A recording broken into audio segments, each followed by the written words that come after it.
ചെയ്യുക, തെറ്റിനെ ന്യായീകരിക്കുക, അതിന് കാരണം കണ്ടെത്തുക, ഇതല്ലാഹു ഒട്ടും ഇഷ്ടമല്ല.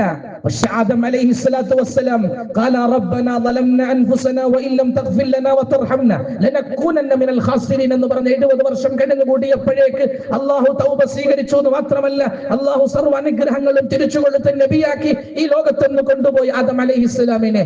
ആദം അലൈഹിസ്സലാമിന് തൗബ സ്വീകരിക്കാൻ 70 വർഷം എടുത്തെങ്കിൽ ഉമ്മത്തെ മുഹമ്മദിയിൽ തെറ്റ് ചെയ്ത, തിന്മ ചെയ്ത കൊടുംപാപി 70 മിനിറ്റ് പോലും 70 സെക്കൻഡ് പോലും വേണ്ട അവന്റെ കണ്ണിൽ നിന്നും ഈച്ചയുടെ തലയോളമുള്ള കണ്ണുനീര് പുറത്തേക്ക് വന്ന് പശ്ചാത്തപിച്ചാൽ പടച്ചവൻ സ്വീകരിക്കാൻ തയ്യാറെന്ന് റസൂലുള്ളാഹി സ്വല്ലല്ലാഹു അലൈഹി വസല്ലം. അല്ലാഹു പറയാ, യബ്ന ആദം, ഏ ആദമിന്റെ സന്തതി, ലൗ ബലഗത് ദുനൂബുക അനാനസ് സമാ, നിന്റെ തിന്മകൾ ആകാശം വരെ എത്തി, സുമ്മസ്തഗ്ഫർതനി, നീ എന്നോട് മാപ്പ് ചോദിച്ചാൽ, ഗഫർതു ലക വലാ ഉബാലി, ഞാൻ പൊറുത്തരും, എനിക്കൊരു പ്രശ്നമല്ല.